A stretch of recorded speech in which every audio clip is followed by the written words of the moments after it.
அப்பாவாக நடிக்கிறேன். என் பெயர் கே. ஈஸ்வர், நான் ஆமையாக நடிக்கிறேன். என் பெயர் எஸ். தினேஷ், நான் பையனாக நடிக்கிறேன். என் பெயர் வே. விஜிதா, நான் தேனியாக நடிக்கிறேன். என் பெயர் சாசுகனி, நான் எறும்பாக நடிக்கிறேன். என் பெயர் பூ. தக்ஷிதா, நான் மாடாக நடிக்கிறேன்.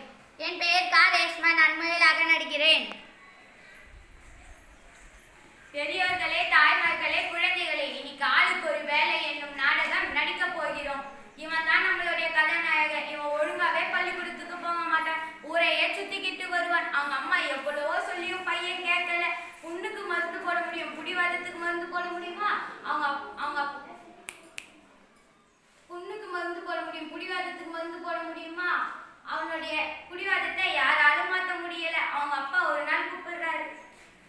அணை முடிந்து போனாலும் வெள்ளம் அழுதாலும் வராது. இப்ப நீ சரியா படிக்கலன்னா வாழ்வில் முன்னேற முடியாது. ஒழுங்கா பள்ளிக்கூடம் போய் படிக்கிற வேலையை பாரு. போப்பா, எனக்கு படிக்கிறதுலாம் பிடிக்காது. விளைச்சலுக்கும் வெள்ளாட்டுக்கும் ஜென்ம பகைங்கிற மாதிரி அந்த பையன் கொஞ்சம் கொஞ்சமா தான் படிக்க வைக்கணும்னு அவங்க அப்பா நினைக்கிறாரு. எறும்பூர கல்லும் தேயும் என்கிற மாதிரி அந்த பையனை கொஞ்சம் கொஞ்சமா தான் மாத்தணும்னு அவங்க அப்பா நினைக்கிறாரு. பள்ளிக்கூடம் போறதுல எனக்கு ஒத்து வராது. போப்பா.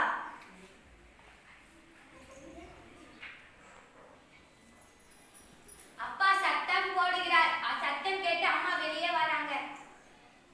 ராசா, உழைக்கிற மாடுதா ஊருக்குள்ள விலைக்கு போகும். அது மாதிரி நீ பள்ளிக்கூடம் போய் படிச்சாதான் உன்னை யாராவது மதிப்பாங்க. நீ பள்ளிக்கூடம் போய் படிச்சுதான் ஆகணும். அடை மழை விட்டாலும் செடி மழை விடாது என்கிற மாதிரி அப்பா விட்டாலும் அம்மா விட மாட்டாங்கன்னு நினைச்சு பையன் பள்ளிக்கூடத்துக்கு போறான். அவனுக்கு படிக்கவே பிடிக்கல. நினைச்சதான் கழுதா, எடுத்ததான் ஓட்டம் என்கிற மாதிரி அவனுக்கு பள்ளிக்கூடத்தை விட்டு வீட்டுக்கு ஓடி போறான். விளையாட யாராவது கிடைப்பாங்களான்னு பாக்குறான். அப்ப எறும்பு ஒண்ணு போய்கிட்டு இருக்கு.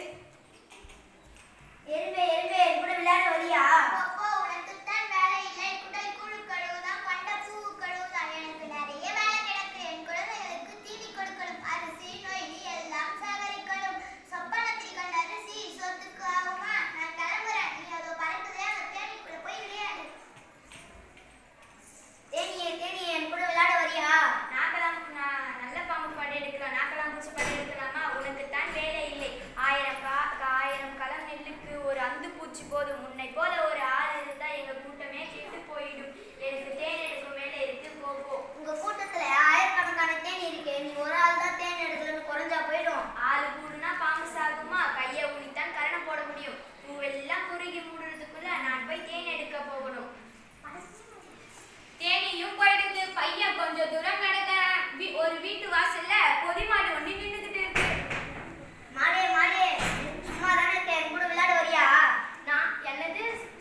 முடிகிறது. இதுவரை பொறுமையா இருந்து பார்த்த உங்கள் எல்லோருக்கும் நன்றி.